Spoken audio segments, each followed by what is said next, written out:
जिंदगी में कई बार ऐसे मौके आते हैं जब जीत या हार मायने नहीं रखते। उससे भी बड़ा हो जाता है सही और गलत का सवाल। क्या सही है और क्या गलत है? ऐसे समय में हमें ये तय करना होता है कि हम मुश्किल रास्ता चुनेंगे या आसान रास्ता। आज मैं भी एक ऐसे मोड़ पे खड़ा हूँ। आप सब जानते हैं कि मुझे एक झूठे केस में फंसाया गया, मुझे जेल भेज दिया गया, एक चुनी हुई सरकार को गलत तरीके से गिरा दिया गया, हमें कई महीने जेल में रखा, पर आखिरकार सच की जीत हुई। 27 फरवरी को अदालत ने मुझे पूरी तरह निर्दोष घोषित कर दिया। कोर्ट ने कहा केजरीवाल निर्दोष है, केजरीवाल ने कोई भ्रष्टाचार नहीं किया। कोर्ट ने सीबीआई की जांच पे ही सवाल खड़े कर दिए और जांच अधिकारी के खिलाफ एक्शन लेने के आदेश दे दिए। लेकिन सच का रास्ता आसान नहीं होता। सीबीआई ने तुरंत इस फैसले को हाई कोर्ट में चुनौती दी और ये केस जस्टिस स्वर्णकांता शर्मा जी के सामने लगा। तब मेरे मन में एक बहुत बड़ा सवाल उठा, क्या इनके सामने मुझे न्याय मिलेगा? मेरे मन में ये प्रश्न क्यों आया? इसके कई कारण हैं, पर दो कारण मुख्य हैं। पहला कारण ये कि आरएसएस की जिस विचारधारा वाली सरकार ने झूठे आरोप लगा के मुझे जेल डाला, जज साहिबा ने स्वयं माना है कि उस विचारधारा से जुड़े संगठन अखिल भारतीय अधिवक्ता परिषद के मंचों पे वे कई बार जाती रही हैं। मैं और आम आदमी पार्टी उस विचारधारा के घोर विरोधी हैं। ऐसे में क्या उनके सामने मुझे न्याय मिल सकता है? दूसरा कारण कॉन्फ्लिक्ट ऑफ इंटरेस्ट। कोर्ट में मेरे विपक्ष में केंद्र सरकार की सीबीआई है और जस्टिस स्वर्णकांता जी के दोनों बच्चे केंद्र सरकार में काम करते हैं। उनके दोनों बच्चे केंद्र सरकार के वकीलों के पैनल में हैं। हमारे सामने कोर्ट में दूसरी ओर से वकील हैं सॉलिसिटर जनरल श्री तुषार मेहता जी। तुषार मेहता जी दोनों बच्चों को केस देते हैं। उन्हें कितने केस मिलेंगे, कौन से केस मिलेंगे, ये तुषार मेहता जी तय करते हैं।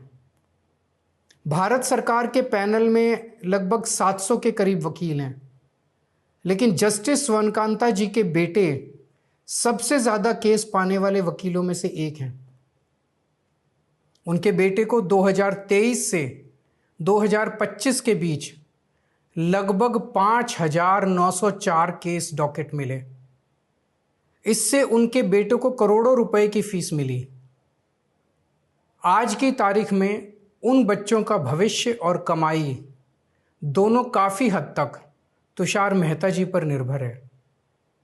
तो किसी के भी मन में ये चिंता स्वाभाविक है कि अगर जज साहिबा के बच्चों की कमाई और उनका भविष्य सामने खड़ा वकील तय कर रहा है, तो क्या जज साहिबा उस वकील के खिलाफ फैसला कर पाएंगी?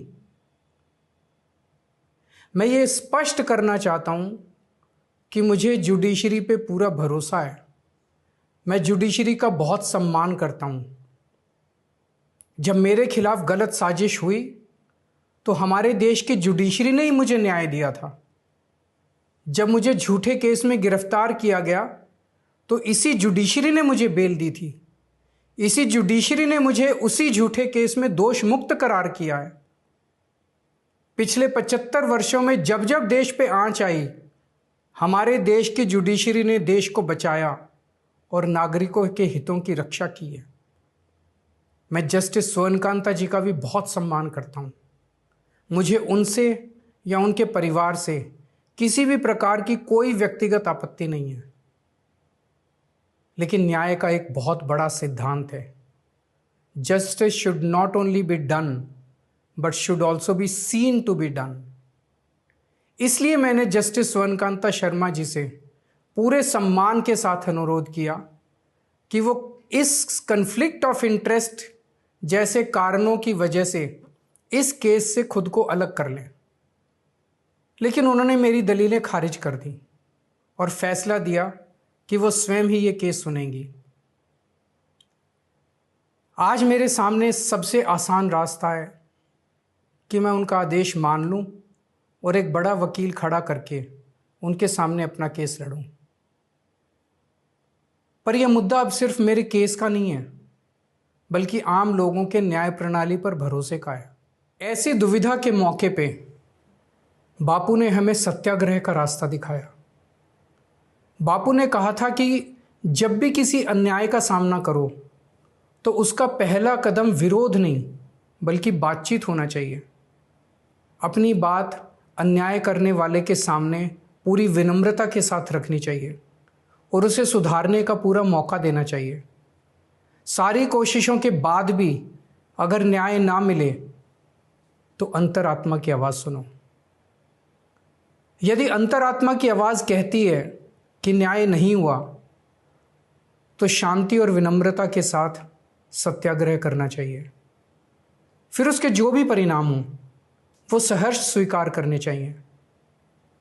पर इस पूरे प्रकरण में अन्याय करने वाले व्यक्ति के प्रति किसी भी प्रकार की नफरत या गुस्सा नहीं होना चाहिए।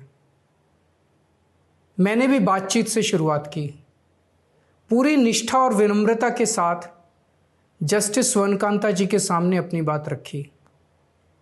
उन्हें इस केस से अलग होने के लिए याचना की। मैंने आग्रह किया कि मेरा केस हाई कोर्ट के किसी भी अन्य जज द्वारा सुन लिया जाए, लेकिन उन्होंने मेरी प्रार्थना अस्वीकार कर दी।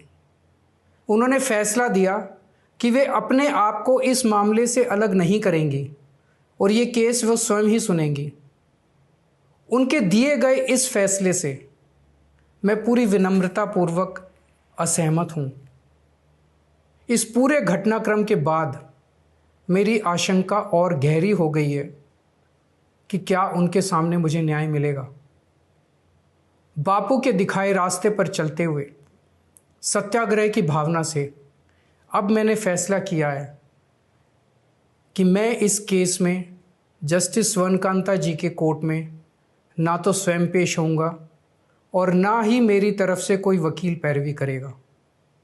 जस्टिस स्वर्णकांता जी जो भी फैसला सुनाएंगे उस पर समय आने पर मेरे जो भी कानूनी अधिकार हैं, जैसे सुप्रीम कोर्ट में चुनौती देना आदि, वो सभी कदम लेने के लिए मैं स्वतंत्र हूँ।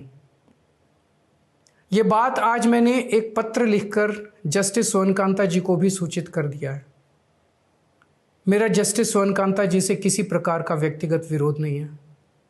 यदि भविष्य में भी कभी उनके सामने मेरा कोई अन्य केस लगता है जिसमें मेरे विरोध में बीजेपी, केंद्र सरकार या तुषार मेहता जी नहीं हैं, तो मैं उनके समक्ष जरूर पेश होऊंगा। आप पूछ सकते हैं कि यदि मैं जस्टिस स्वर्णकांता जी के रिक्यूजल ऑर्डर से असहमत हूं तो उसके खिलाफ सुप्रीम कोर्ट क्यों नहीं जा रहा? उसकी तैयारी कर रहा हूं।